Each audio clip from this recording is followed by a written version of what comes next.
No final do vídeo anterior, eu toquei na questão dessa ação direta que tratava sobre uma eventual omissão por parte do legislador no dever de proteção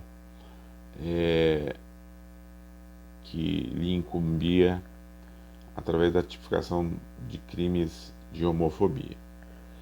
E fiz a crítica à decisão contraditória que o Supremo toma. O Supremo diz: há omissão, mas espera aí, existe norma que pode ser aplicada para resolver a omissão. Uma coisa ou outra. Ou você fala uma coisa ou fala outra. Por mais simpático que a gente seja a causa, isso, só queria voltar a isso, assim, a defesa ou o combate às práticas discriminatórias, e por mais que isso seja realmente tarefa do legislador, o que o tribunal fez é tecnicamente ruim e constitucionalmente perigoso. Tecnicamente ruim porque, como eu marquei no final do último vídeo, há uma contradição. Ou há omissão parcial, ou há omissão total, e aí a declaração é de inconstitucionalidade, ou dá para preencher a lacuna existente no plano legal, e aí a declaração é de constitucionalidade, e você faz uma interpretação conforme a Constituição.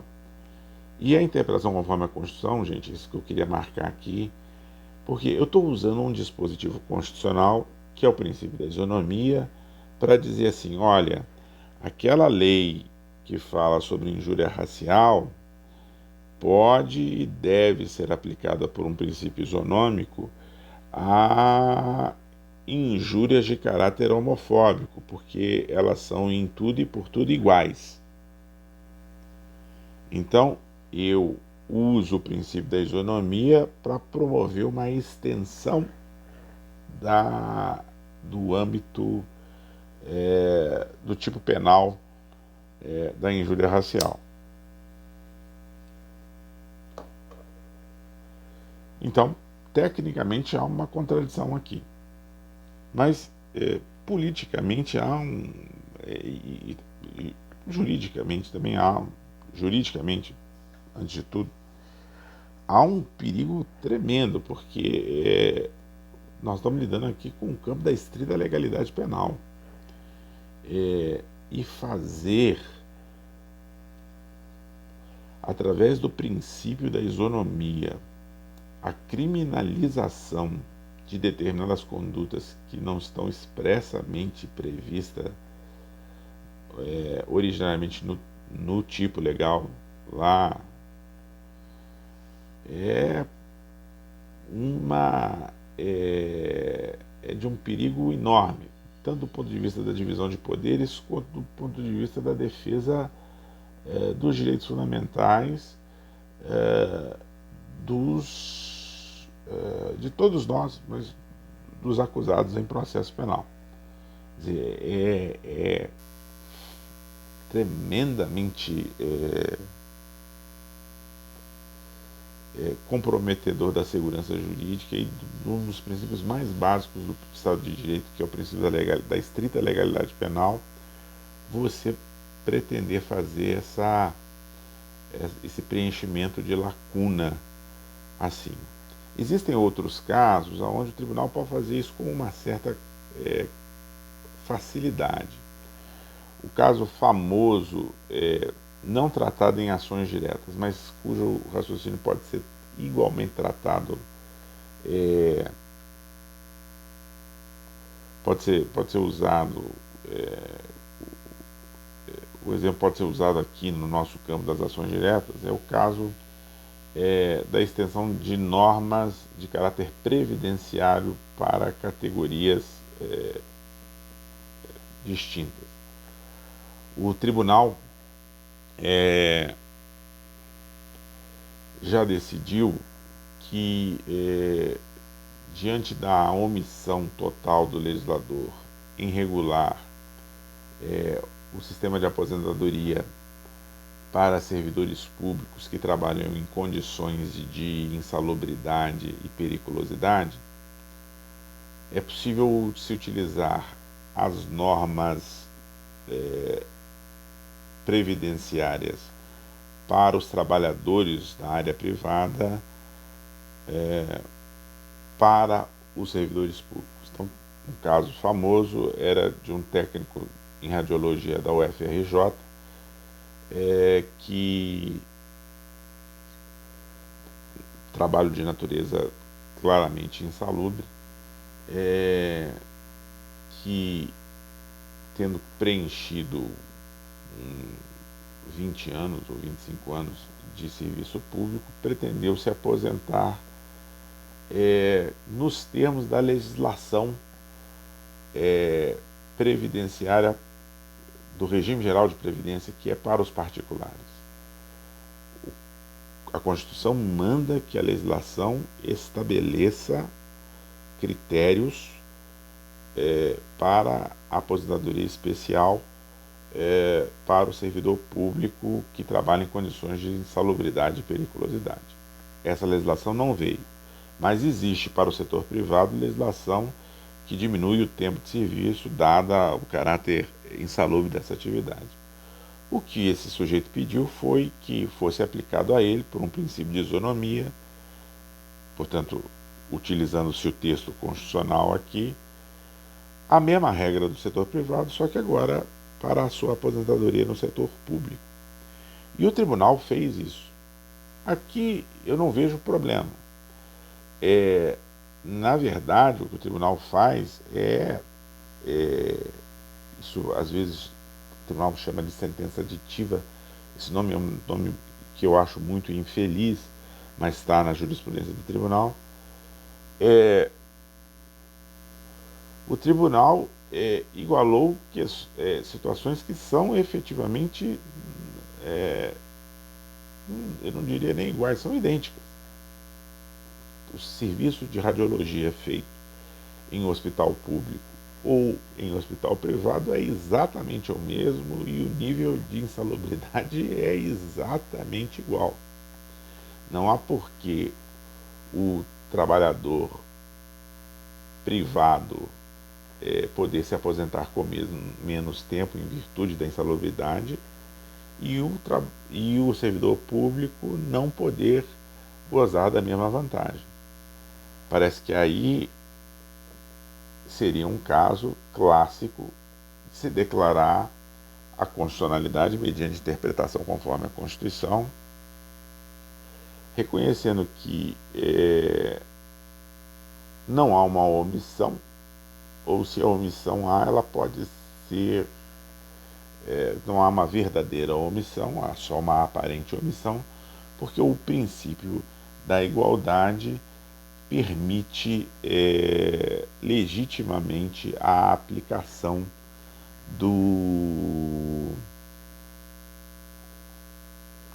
das normas do setor privado para o setor público. Eu estou aqui abstraindo questões de financiamento do regime de previdência do setor público face ao regime de previdência do setor privado. Eu passo por cima disso, mas acho que vejo pelo menos com mais razoabilidade, aqui o razoabilidade está entendido no sentido ordinário da expressão, não no sentido técnico, como sinônimo de proporcionalidade. Acho bastante mais compreensível que o tribunal faça essa extensão, porque a regulação ela já há. Em outros tantos casos o tribunal fez a mesma coisa, como no caso do direito de greve do servidor público. Não há a legislação sobre o direito de greve do servidor público, mas há uma legislação sobre o direito de greve para o setor privado, para o trabalhador do setor privado. Aqui as coisas já não são assim, a decisão do tribunal não é assim tão bem, tão defensável, porque os regimes já não são tão já não são idênticos como no caso anterior que eu disse. há particularidades em matéria de serviço público que não existem no setor privado. Mas aí o tribunal avançou e disse: aplica-se no que couber as normas da greve do setor privado para os trabalhadores privados aos servidores públicos aqui. Aqui também é uma violação à divisão funcional de tarefas. E essas decisões, para mim, são muitíssimo complicadas. Esse tipo de decisão, esses tipos de decisões vêm se avolumando e me parecem todas elas muito questionáveis, equivocadas mesmo do ponto de vista técnico. Bom, sobre essa parte aí e a relação de uma eventual declaração de omissão ou de inconstitucionalidade por omissão ou a viabilidade de uma declaração de constitucionalidade mediante interpretação conforme na qual você preencha a lacuna existente. Fora isso, nós temos que partir para a parte de cima aqui da interpretação conforme. E aí, a interpretação conforme de caráter sistemático, ela pode ter uma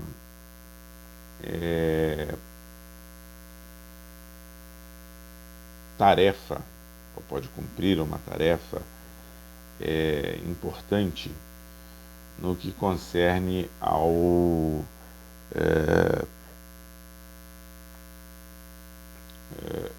a determinação do sentido da norma infraconstitucional.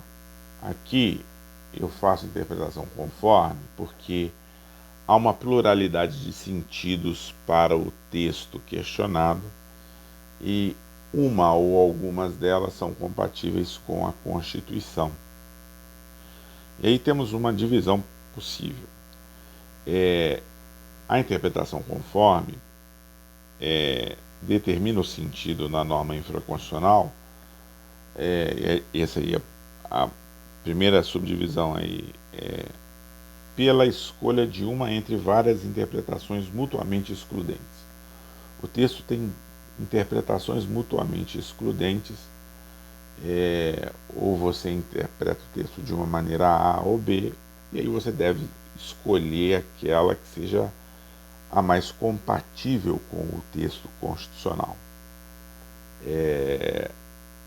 Notadamente, se uma delas é incompatível com o texto constitucional, você tem que fazer a opção pela aquela que é compatível com o texto constitucional. Atenção para o seguinte: duas ou mais interpretações possíveis, mutuamente excludentes, podem advir do texto. Eu só estou legitimado a fazer a escolha mediante interpretação conforme daquela que é compatível ou mais compatível com o texto, se e somente se eu não estou violando a literalidade do texto. Porque senão eu acabo, numa atitude salvacionista, transformando toda e qualquer norma editada pelo legislador como uma norma compatível com a Constituição, na medida em que eu distorço, mediante interpretação conforme a Constituição, o sentido daquilo que quis o legislador. Se o legislador quis dispor de uma determinada maneira, e eu tenho como determinar isso pelo argumento genético, pelo argumento da vontade do legislador, que é um argumento que tem que ser levado em conta nessa hora, então não se trata de fazer declaração de constitucionalidade mediante interpretação conforme a Constituição. Trata-se sim de declarar pura e simplesmente a inconstitucionalidade do texto. A interpretação conforme não salva a toda e qualquer norma a todo e qualquer custo. Os limites textuais, os limites de sentido impostos pelo texto têm que ser preservados e se eu tenho, mediante a análise, por exemplo, dos debates legislativos, a noção de que o legislador pretendia efetivamente que o texto tivesse o sentido X, sentido esse incompatível com a Constituição, eu não posso querer ler aquele dispositivo com o sentido Y. A vontade do legislador, desde que determinável, ela tem que prevalecer até para que se venha a declarar a lei que ele aprovou inconstitucional. Insisto, a interpretação conforme a Constituição não pode ser levada ao tal ponto de que você acabe com as possibilidades de declaração de inconstitucionalidade. Porque no limite, fazendo interpretações malucas e muito distantes, tanto da vontade real do legislador quanto das possibilidades que o texto, semânticas que o texto impõe, você pode acabar declarando tudo constitucional mediante interpretação conforme a Constituição. Tem um autor chamado Friedrich Miller que fala muito bem disso. Ele falou assim, olha, a interpretação conforme a Constituição não é a panaceia para todos os... eu não vou... O livro dele eu até acho aqui, mas eu não vou achar dentro do livro a passagem no qual ele fala isso diretamente. Mas o fato é, ele deixa claro que o livro é esse aqui, que a interpretação conforme tem limites. O Zipelius também fala isso no livro. No texto que eu citei sobre interpretação conforme a Constituição. Então, temos que tomar cuidado. Desde que eu não contraria a vontade real do legislador, e desde que haja a possibilidade semântica diante do texto, de se estabelecer uma interpretação entre várias possíveis e mutuamente excludentes, eu vou optar por aquela que seja compatível com a Constituição. Insisto com o fato de que a vontade do legislador não é qualquer coisa. O legislador é democraticamente eleito, portanto, ele deve ser respeitado. E ser respeitado pode, inclusive, significar a obrigação do tribunal declarar a inconstitucionalidade, até para que o legislador volte a se manifestar, estabelecendo outra regulação jurídica. Então, se eu vou lá, vejo nos arquivos, nos debates legislativos, que a ideia do legislador era estabelecer uma norma com um sentido específico, o tema fica fora de qualquer dúvida. Eu tenho que pegar aquele sentido específico e ver se ele é compatível ou não com a Constituição. Se não for compatível, eu tenho que declarar a inconstitucionalidade. Mas eu posso fazer uma leitura salvacionista do texto. Não, você não pode. A intenção do legislador tem que ser respeitada, até para se declarar a inconstitucionalidade, até para que ele seja chamado à responsabilidade e com isso venha a editar uma regulação jurídica adequada sobre o tema. Vou passar agora para a outra subdivisão aí, ainda na interpretação conforme a Constituição, como determinação do sentido da norma infraconstitucional. E aí eu estou falando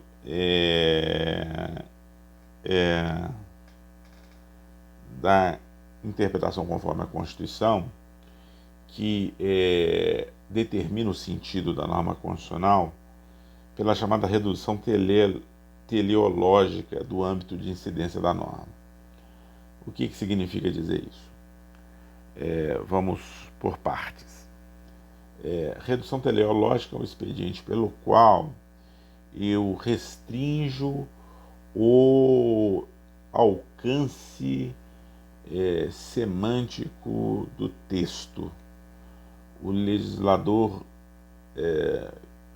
dizem os autores clássicos sobre metodologia de interpretação, disse mais do que queria, e dizendo mais do que queria, cabe ao intérprete reduzir teleologicamente o sentido da norma. Reduzir teleologicamente significa reduzir tendo em vista a finalidade da norma. Eu sempre cito o exemplo de: imagine uma legislação que regule a carreira de um servidor público como um fiscal do IBAMA. E lá pelas tantas, esse é o título, esse é o objetivo da lei. A lei fala: esta lei regula a relação, o regime jurídico do servidor público, auditor ambiental, seja lá qual for o nome que se dá a esse cargo, ligado à autarquia federal, IBAMA e tal. E lá pelas tantas, num dispositivo lá pela frente, o servidor público terá direito a 60 dias de férias.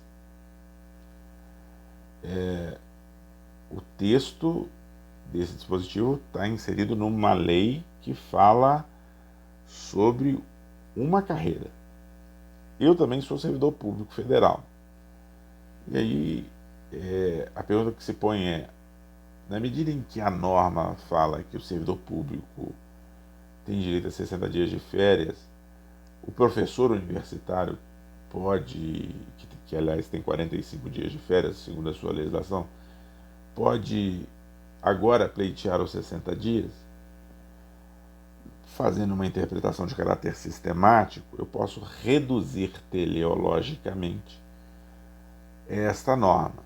Onde se lê servidor público, leia-se o servidor público fiscal do IBAMA, porque a teleologia daquele dispositivo é regular a situação funcional desta carreira.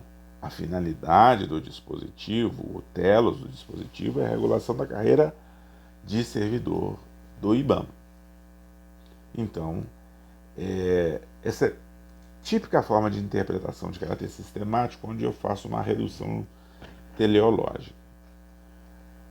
O que particulariza... Bom, esses são os exemplos comuns. E aí, o elemento de redução teleológica, o elemento pelo qual eu reduzo teleologicamente o alcance ou a incidência, o âmbito de incidência de uma norma, está geralmente constante do mesmo diploma normativo ou de outro diploma normativo, todos de mesmo nível hierárquico. Esse elemento de redução teleológica pode, no entanto, estar dentro da Constituição Federal e ser aplicado à legislação infraconstitucional. No vídeo anterior, quando eu falei sobre declaração de inconstitucionalidade por ação, declaração de inconstitucionalidade parcial, sem redução de texto, eu parti da ideia de que, dei o exemplo lá, nomeação de reitores de universidades públicas.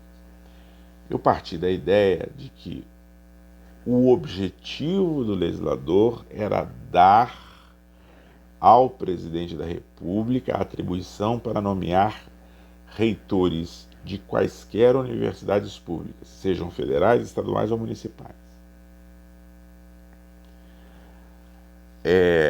E aí, por isso, como a vontade do legislador era essa, então eu estou declarando a inconstitucionalidade parcial sem redução de texto, para excluir a nomeação, o poder de nomeação de reitores para universidades estaduais e municipais.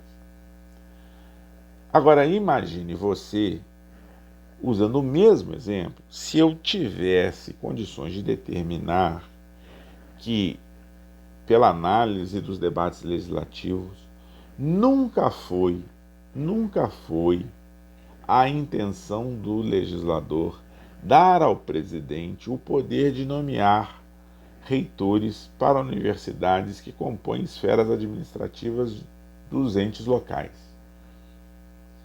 O uso da expressão universidade pública foi feito de maneira ampla e imprecisa pelo legislador, mas ele claramente queria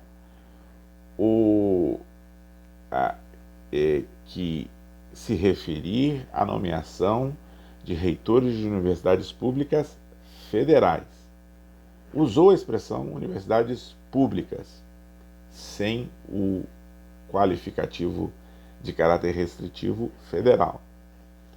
Aqui, diante da vontade real do legislador, volto a dizer, a vontade real do legislador, ela é, sim, elemento essencial nas discussões gerais de interpretação de qualquer norma e no controle de constitucionalidade mais ainda.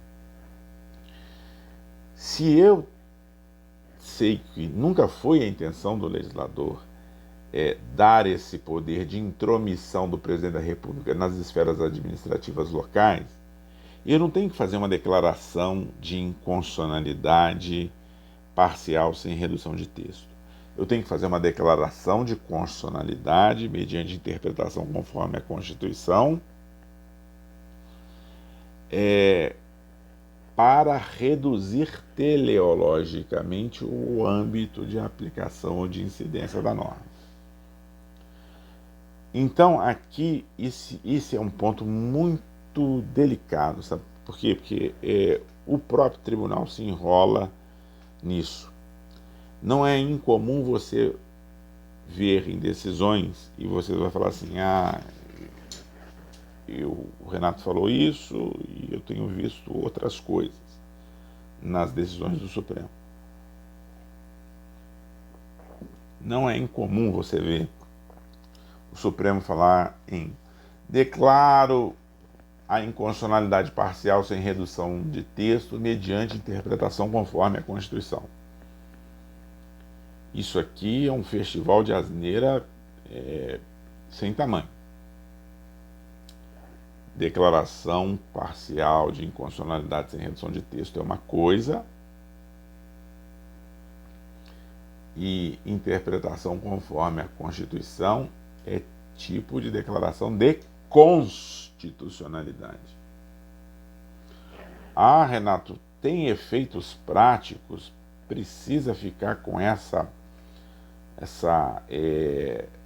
esse pedantismo intelectual todo aqui? Precisa sim. Por uma série de razões, algumas das quais nós veremos nos vídeos da semana que vem. Uma delas eu quero lembrar a vocês, eu quero esclarecer para vocês já. Os tipos de decisão que estão aí colocados nas figuras 2 e 3 aí no mural, e que vocês estão com eles abertos, com as figuras abertas aí, para acompanhar aqui a exposição, esses tipos de decisão elas não valem só para as ações diretas, elas valem para toda e qualquer forma de controle de constitucionalidade, inclusive feito em tribunais incidentalmente em casos concretos. O que significa dizer que aí nós temos que levar em conta o que dispõe o artigo 97 da Constituição. E o artigo 97 da Constituição estabelece a chamada reserva de plenário, a regra do full bench, para a declaração de inconstitucionalidade. Então, o órgão fracionário de tribunal não pode fazer declaração de inconstitucionalidade parcial sem redução de texto. Mas o órgão fracionário de tribunal pode sim fazer declaração de constitucionalidade mediante interpretação conforme a Constituição para a determinação do sentido da norma através de uma redução teleológica do seu âmbito de incidência. Essa é uma distinção fundamental que é bom que se mantenha na cabeça. Ah, Renato, mas você está falando sobre controles ou mecanismos de controles que nós ainda não vimos, que são os controles de caráter incidental em casos concretos. E é o último tema dos vídeos que nós postaremos aí. Espero talvez ainda hoje acabar com isso, porque já vou deixar os textos aí já vou deixar o estudo dirigido, as questões do estudo dirigido, segunda e terceira parte aí dos estudos dirigidos 2 e 3. Bom, é verdade, isso tem aplicação lá e pode fazer pouca diferença em linha de princípio no âmbito das ações diretas. Mas, como nós veremos muito rapidamente em momentos subsequentes, também nas ações diretas isso é importante. É importante porque você pode ter questões relativas a considerações acerca dos limites objetivos da coisa julgada, tema que é para o próximo vídeo ou alguns dos próximos vídeos que nós vamos tratar aqui. Então, o quadro geral dos tipos de decisão é este. Sobre a DPF, aplica-se tudo o que eu falei sobre a DPF, só lembrando a vocês que no caso de direito pré-constitucional, a gente não fala em declaração de constitucionalidade ou declaração de inconstitucionalidade, mas declaração de recepção ou não recepção. E aí, notadamente na declaração de recepção, a gente tem que perceber que também para a declaração de recepção vale o expediente da interpretação conforme a Constituição, como viabilizadora da recepção. Pelos mesmos motivos, da mesma forma. Nada altera o fato de estar lidando com um legislador pré-constitucional ou com um legislador pós-constitucional. Num ou no outro caso, todas as observações que eu acabei de fazer neste vídeo e no vídeo anterior sobre a interpretação conforme cabem, porque a questão não é temporal aqui, a questão é de conjugação sistemática do plano constitucional com o plano da legislação, seja essa legislação editada anteriormente ou posteriormente à Constituição. Eu vou terminar por aqui. São esses os temas que precisavam ser colocados e vou postar esses vídeos, as figuras e o estudo dirigido. Tá joia? E eu volto no mais tardar na segunda-feira com mais vídeos aí, vou gravar essa semana. Mas com relação ao estudo dirigido, aquilo que eventualmente não tivesse sido exposto, vai tudo ser exposto, mas em vídeos. Mas o livro está aí e vocês podem responder com base no livro, tá joia? Porque a leitura é essencial e ela faz parte, inclusive, da carga horária para complementação aí, como eu já cansei de dizer. Se quiserem, podem e devem mandar perguntas durante aí o fim de semana. Segunda-feira tenho que postar isso mesmo, então assim até até segunda-feira vocês me mandem, que eu vou recebendo essas perguntas e vou respondendo aí para vocês. Então, até lá.